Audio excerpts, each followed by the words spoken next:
Hey guys, so I have here a new ButterPat.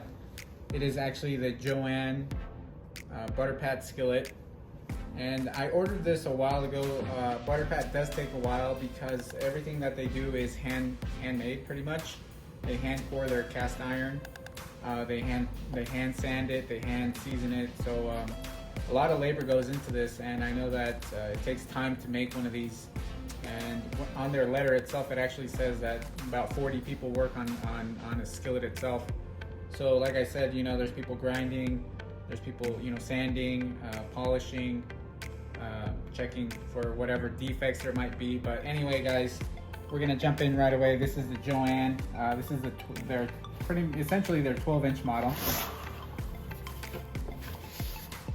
And what I love about ButterPat is that, like I've mentioned before, they always have a throwback, a throwback to their cast iron. These I love, and I have these framed. I'll show you guys. I have, from the ones that I have, but these are awesome. These are great, and I like that they include this. This is, something, a very nice touch. I appreciate that very much, and I hope that they don't stop doing that because it's, it's a very nice touch. So jumping in, guys. I don't want to waste your guys' time. Here we have it. This is the Joan ButterPat Skillet. Very big. Well, not that it's very big, but 12 inches. It's got the J here inscribed on the handle. And the one thing that I did notice was actually that they don't have any kind of insignia or anything on the bottom.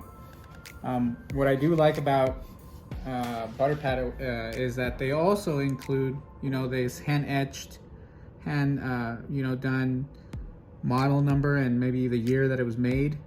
So also a very nice touch.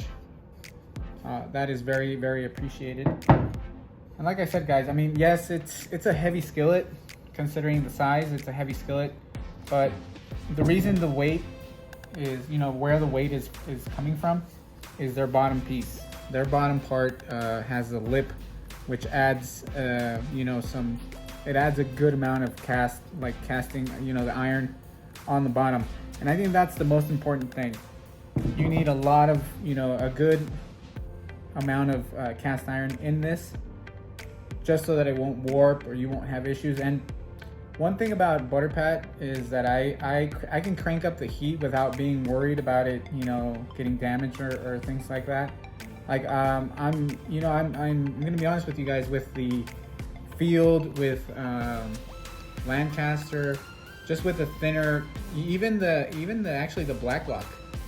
Some of my Black Lock has had issues, and one of mine started to flake. The Black Lock, the seasoning started to flake, and I also had a little bit of burning in. You could see like it burnt in, and I was worried. So I don't like to crank up the heat, especially if it's to go up to medium high. I don't really go to medium high. When I cook, guys, I cook slow, and low, slow and low. So like I said, but with ButterPat, like I said, you have this bottom piece that is like I said, this added lip that gives it a good, this is thick. Like the bottom is thick. Sidewalls are thin, but the bottom is thick, and it gives you a good, just you're not gonna be scared of it getting damaged whatsoever.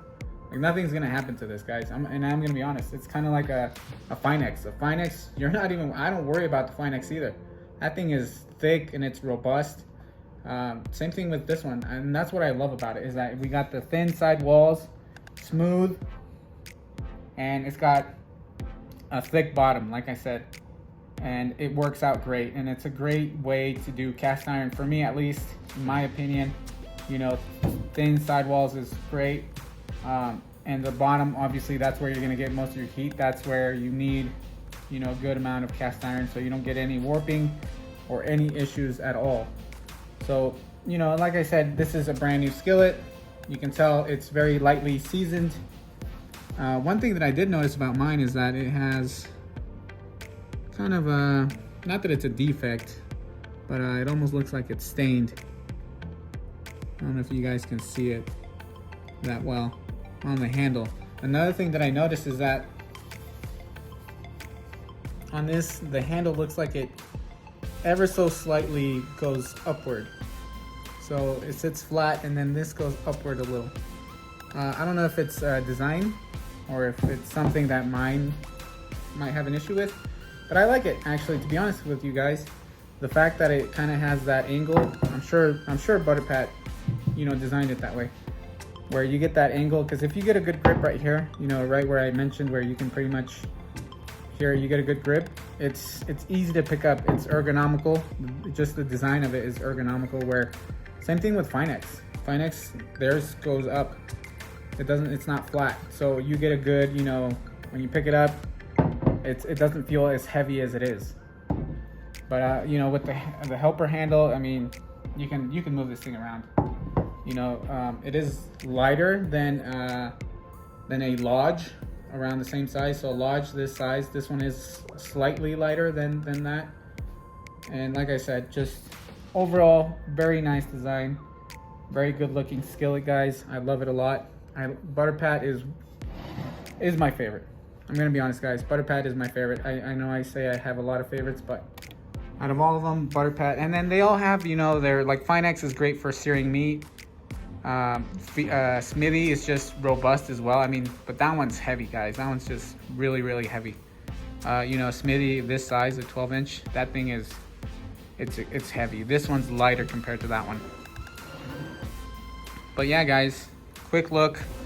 I hope you guys like this. Like I said, I don't think there's many reviews out there on the Joan. I'd like to get a Lily. That one's the 14, or yeah, I think that's the 14-inch. This is the 12-inch model.